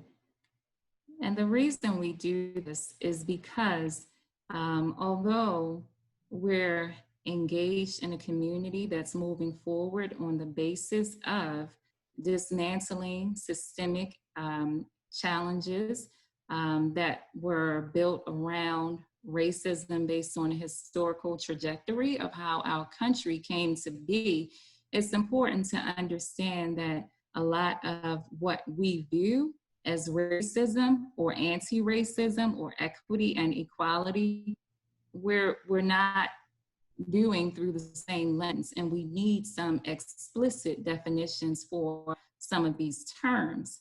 And this list is not all-encompassing. So thank you for that. And then I want you to think about, opportunity. Thank you so much for pointing that out. Absolutely. Now I want you to think about what's missing. What's missing? And that's on the next slide. And the reason I want you to think about what's missing is because equity is a very broad term. It's a very broad area. There are so many elements of equity, and you will, on your personal and professional journey, come to understand that you will continue to cumulatively learn what particular terms mean. And it's very important that these terms are used appropriately when you're having conversations. People speak to me and say, I think equality is important. Every student deserves the same thing. And that's sort of not the message that we're sending, as many of your entries into the chat. And what the department has acknowledged is that equity is the process, equality is the outcome. And so we must meet not only our students where they are and move them forward, we must meet each other where we are, and we must meet stakeholders where they are. There's an entry point, and it's under the umbrella of equity. So thank you so much. But there are things missing, and I need us to also think about what's missing. So now we're going to go into justice, integration, and reparations are missing. I want to point out something about reparations. There were reparations during times of when enslavement ended, but the reparations didn't go to the enslaved people. They went to the slave owners. A lot of people miss that. I just want to clarify that reparations were there. They just weren't given to the enslaved people. Thank you. Empathy, wonderful. So we'll move on to the next slide that just gives a general definition for equity. Again, it includes, but it's not limited to, meeting stakeholders regardless of their race, gender, ethnicity, language, disability, sexuality, exceptionality, background, socioeconomic status, etc. And the next definition, the next definition that we will cover, and I'm moving through these very, very fast because there are a lot of terms that we have to get into. Educational equity. What I want us to remember about this particular definition is rigor. When people think about equity, they don't think about rigor. It is about rigor. Rigor is very important, and not only academic rigor, but when we think about systems, we also have to have structural rigor. So I didn't put structural rigor on here, but it's something that we need to note. When we dismantle these systems, we need to innovatively rethink and redesign systems that include structural rigor for us to not only replicate, but sustain how we need to meet the needs of our stakeholders. And the next slide actually shares your definition of educational equity, which I thought was excellent. So thank you for that. And we're on common ground here as well. And you've been doing the work. So I appreciate that. And yes, folks do struggle with the definition of rigor. And that's a whole nother session. Rigor is very complex, but there is a such thing.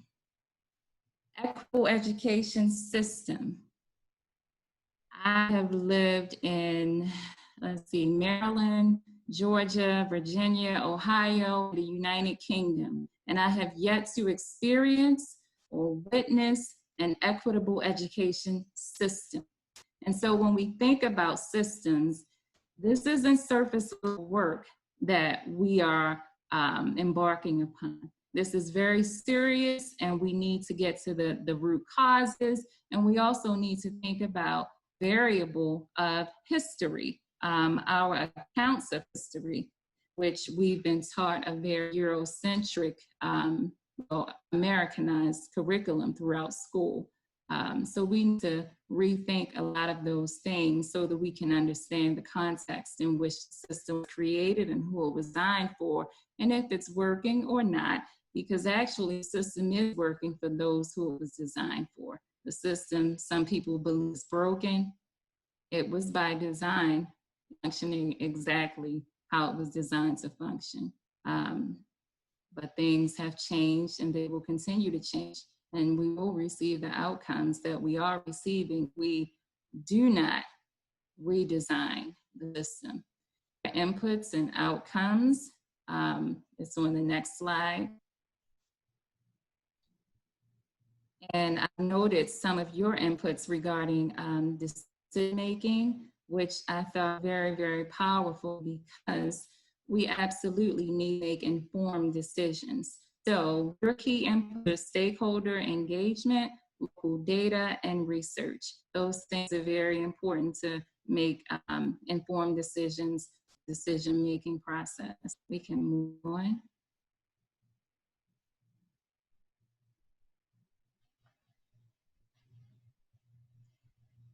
So resources and barriers. We have to target resources, and we also have to remove barriers. And this information is on the following slide. Thank you. And the next slide is all about the opportunity gap. We don't focus so much on the achievement gap, which we traditionally used to say, oh, there's an achievement gap. But people at that time really didn't realize when you say the achievement gap, you're actually blaming the students for underperformance when we should be looking in the mirror. Students are performing and manifesting what we give them. So we are inputting information, and we are providing the resources, and we are, all of these things are going into an educational system. However, there are inequities within that system, which perpetuate the achievement gap. It's not our students' fault, it's our fault.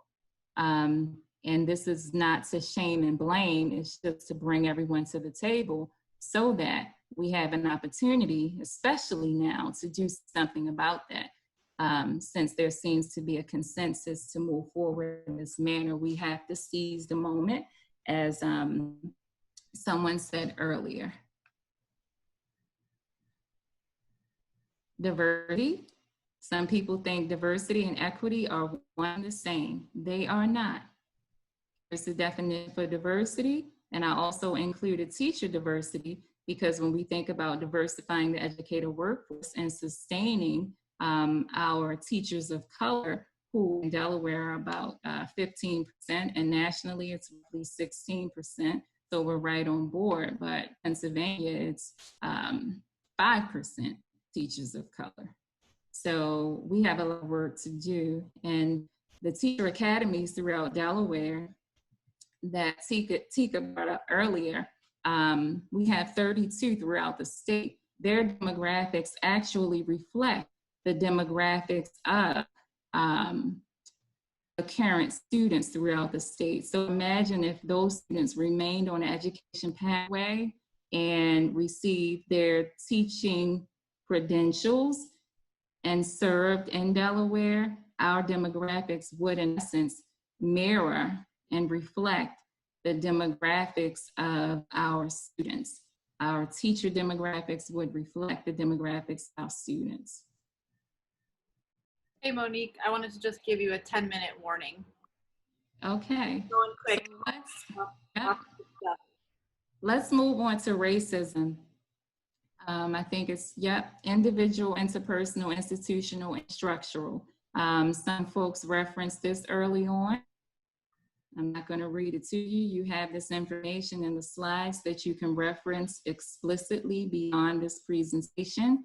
And examples of racism are on the next slide. Some people think that joke is harmless. It's not. Stereotypes, preconceived notions, assumptions, all of those things, perceptions, they play into racism. Moving on to anti-racism. I want you to remember it's not who you are, it's what you do. When we think about our country and think about many folks who say, I'm not racist, but they've been in a state of inaction, they're not anti-racist, nothing is changing. So how are you being an ally? It's about what you do. The next slide has Dr. Kennedy's book. I included that as a resource. His book, Stamped from Beginning, is an excellent resource to share a perspective of history that we don't often encounter. This book is also a resource, and he believes to be anti-racist is a radical choice in the face of history, requiring a radical reorientation of our consciousness. So true. The next slide is around bias, explicit and explicit bias. And kudos to those folks who have come to the implicit association test. Move on to the next slide. Why is it important to learn your biases? We're not going to include that information on the chat. All I'm going to do is cite the next slide, which says, knowing yourself is the beginning of all wisdom. That is a quote from Aristotle, and essentially a timeless quote. Next slide is around cultural competency, culturally proficient leadership. And another quote from Nelson Mandela: if you talk to a man in a language he understands, that goes to his head. If you talk to him in his language, it goes to his heart. Very important. Culturally responsive teaching is also included. A quote around students: I don't become what I think I can. I don't become what you think I can. I become what I think you think I can.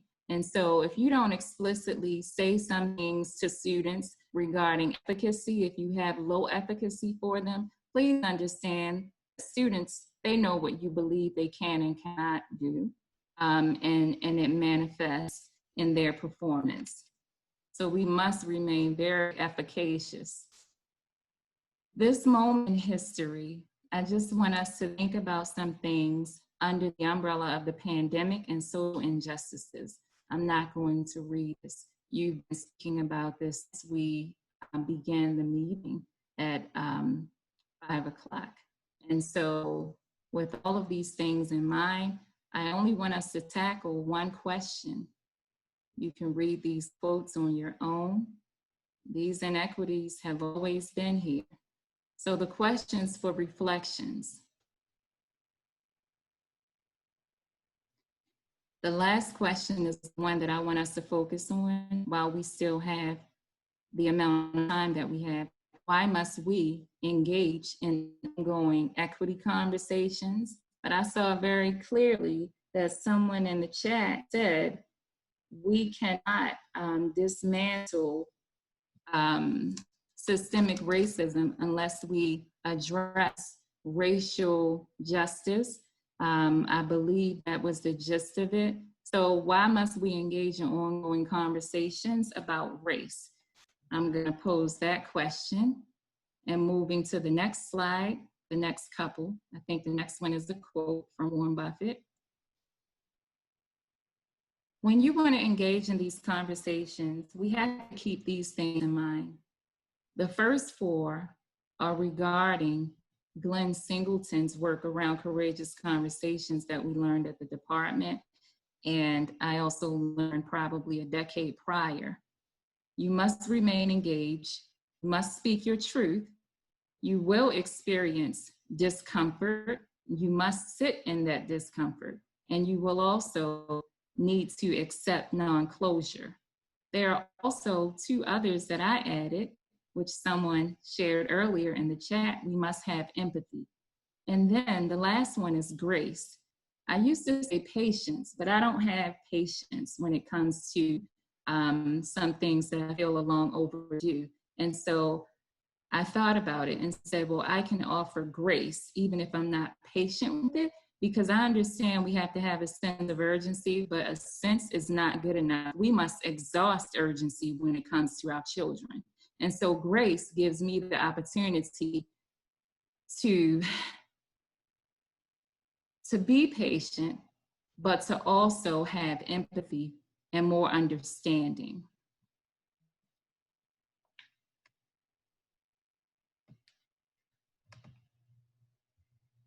The next slide is a quote from Reverend Dr. Martin Luther King. And this is his audacity to believe that people everywhere can have 3 meals a day for their bodies, education and culture, their minds and dignity, equality and freedom for their spirits. And so going back to that last question, why must we engage in ongoing equity conversations? I want to tailor that. Why must we engage in ongoing conversations about race? And sit in that for a minute and invite anyone to offer a response. Why must we engage in ongoing equity conversations or conversations about race? Please jump in.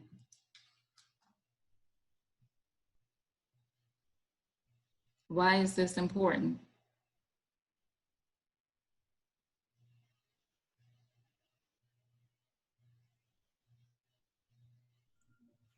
I think if we don't continue to have these discussions, then I think we don't understand those that are around us, and therefore we can't engage with them on terms that they feel are appropriate and engage, and therefore we're not growing.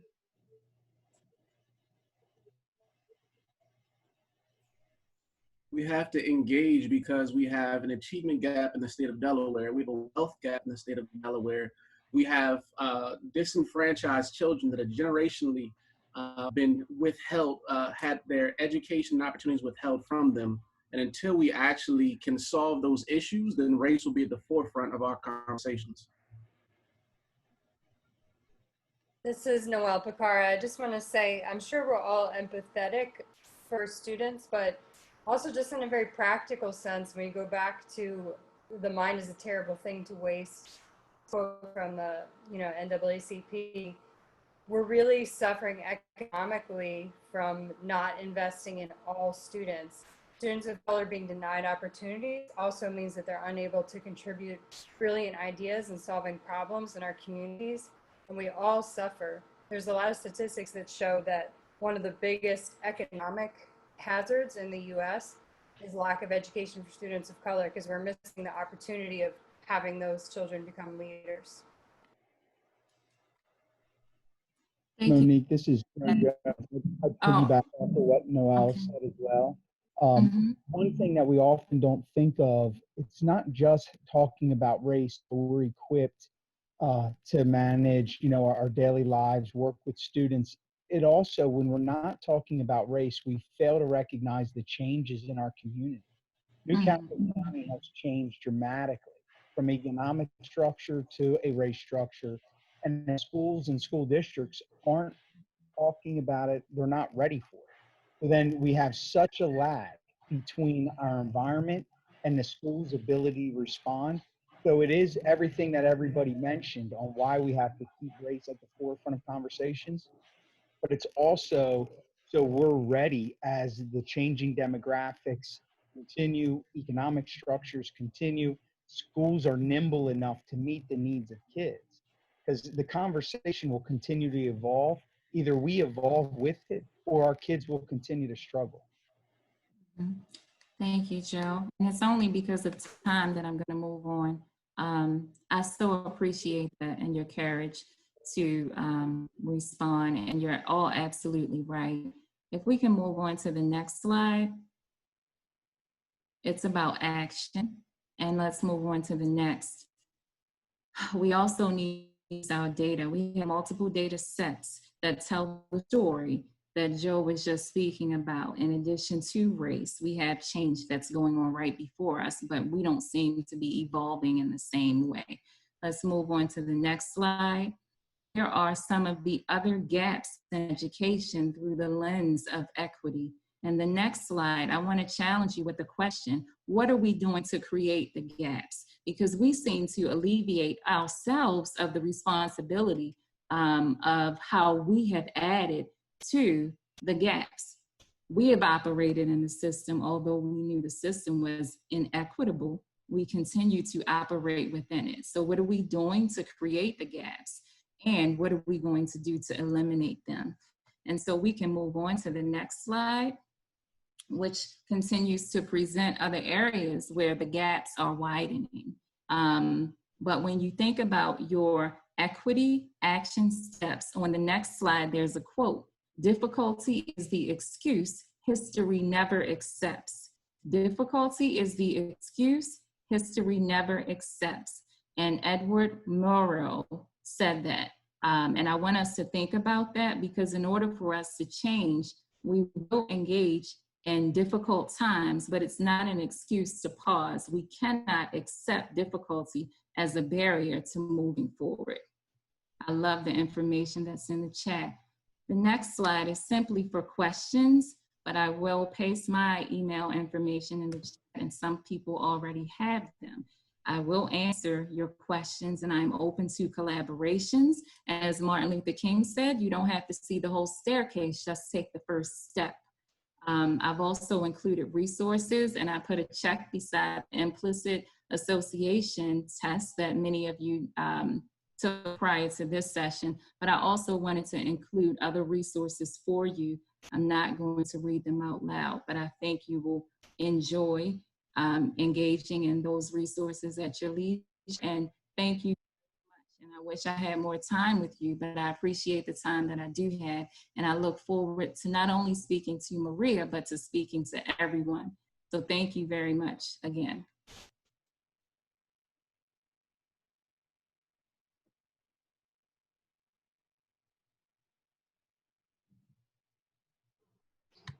Thank you, Monique. That was wonderful. And yes, the slides will be sent to everyone. Monique's slides as well as Jim's.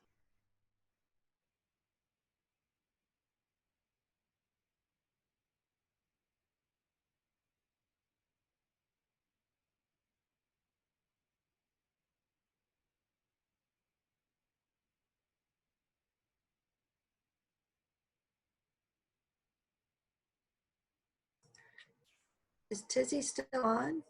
Or so is the senator still on? I think we might have lost her.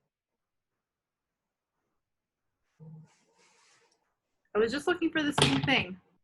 Oh, it said she got kicked off. That's what happened to Jim too. I don't know why.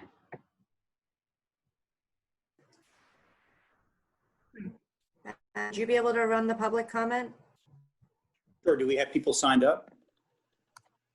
We had Amy Gallagher and Sarah Green.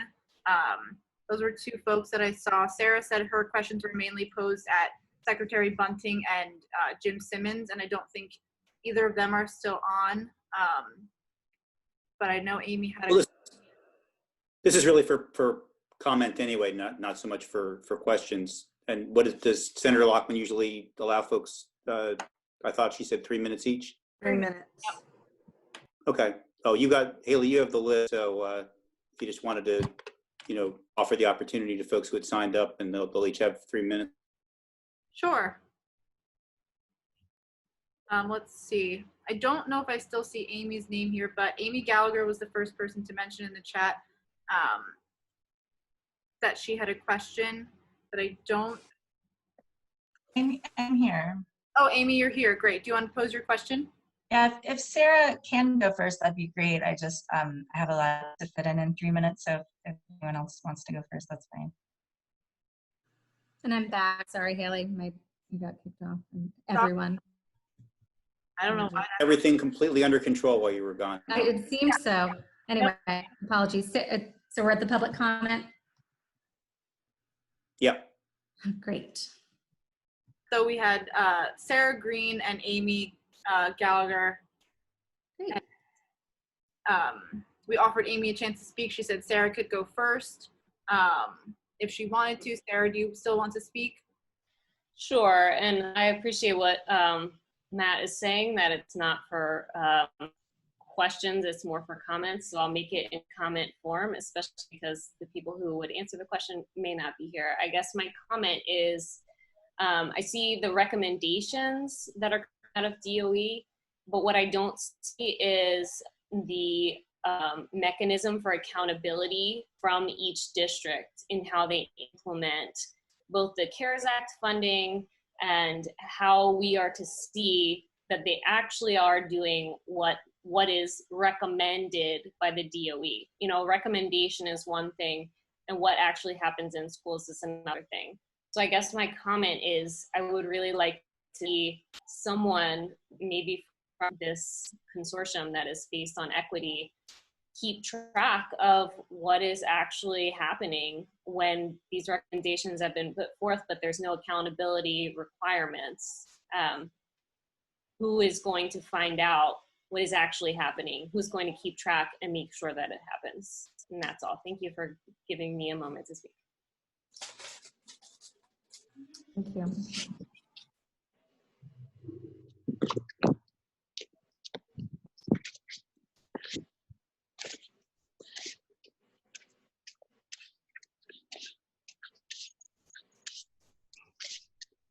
Okay. Amy, I think you are up for your 3 minutes. Great, thank you. I really enjoyed tonight's conversation. I think it was one of the best I've heard so far of the meetings I've been able to hear and attend. And when Matt Dunn started out with his comments, and he was talking about what to call it, I think, and I forget the context it was in, but what I call it is anger. I feel a lot of anger for the fact that things haven't changed in the time that he was going to that program, from when they were little to in high school. And when we're asking ourselves what we're going to do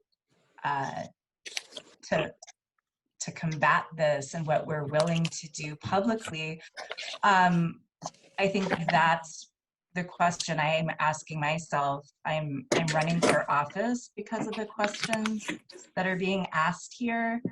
I officially did ask the Department of Education for an equity study for red clay, and was denied, and was pointed, in the direction of certain people, which I will definitely follow up. I find it problematic if we can't name what we're trying to address, and anyone can take the DOE report card and see that the schools, at least in Red Clay, have not only been segregated, but then the proficiency rates can be directly related to the amount of low-income students, and I think also by race, and it's pretty stark. And I feel like this committee should really focus on the relationship between the DOE and the governor's office and what you're trying to do, because I believe the DOE acts like a really bad parent to the districts. It's quite a dysfunctional family where the kids are set up to fail and the parents are somehow living off the kids like stage moms is how I would put that relationship, and it doesn't have to be that way. Working everything out, I don't think is going to make that much of a difference if there's not a healthier relationship between the DOE and more support from the governor's office for true education reform. There's only Thank 4. you.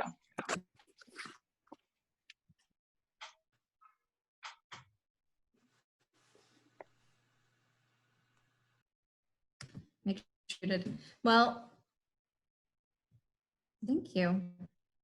I think we did run a little over time. So thank you for all of you stuck with us. I apologize, I got kicked off at the end of the presentation.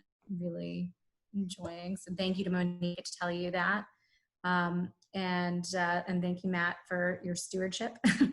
Obviously, we did this knowing it was a huge endeavor for 30 minutes, but also understanding that it's so huge that it's really just important to start to walk into those definitions and just putting that down as a foundation for our work, where naming these things is so critical and having it inform our work is so critical. So that's what I would have said 5 minutes ago, and I just wanted to add that before we close out. So I hope everyone found this a valuable beginning, and we are, of course, committed to doing more of these conversations in different types of spaces where folks can engage in the ways that they need to in order to really have, get what they need from those, and that we can really take this work forward and take it to another level, given the context that we're in right now and the ongoing need of what we have. And I think Tika has one last question before we adjourn. Tika, Yes. Go for it. Last one, I promise. No, never. But it's piggybacking on Kelly's comment regarding the transparency and the funds. So, excuse me, I know previously Emily had mentioned that the secretary was working on a website that was going to list how the different funding was being spent under the CARES Act. So if we could get an update on where they are with that website, that might also address her comment. Right, true, we did talk about that. I think that's a great note for us for follow-up. We have a number of them in the chat and just that have been voiced during this meeting, and we'll make sure that as a team we get the answers. And I have a feeling we may need to have the office back at our October meeting to continue some of these conversations and to respond, but we're not going to wait until October to get the answers to everyone. I can assure you of that. Anything else before we close out? Haley, please tell me we don't have to do a roll call to adjourn. Okay. Nope. Motion? I motion to adjourn. Anybody want to second that? Second. All right, we'll just assume everyone's on board, and see you at our working group meetings, see you on our Facebook page, and let's keep it going and see everyone back here in October. Thank you. Have a great night. Thank you. Good night. Good night, everyone. Bye, guys. Yeah. Night. All right, Haley, you saved the chat, right? I get so nervous about that. Okay, good. All right, there you go. All right, good night. I am too. Everything. Great. Bye. Good job.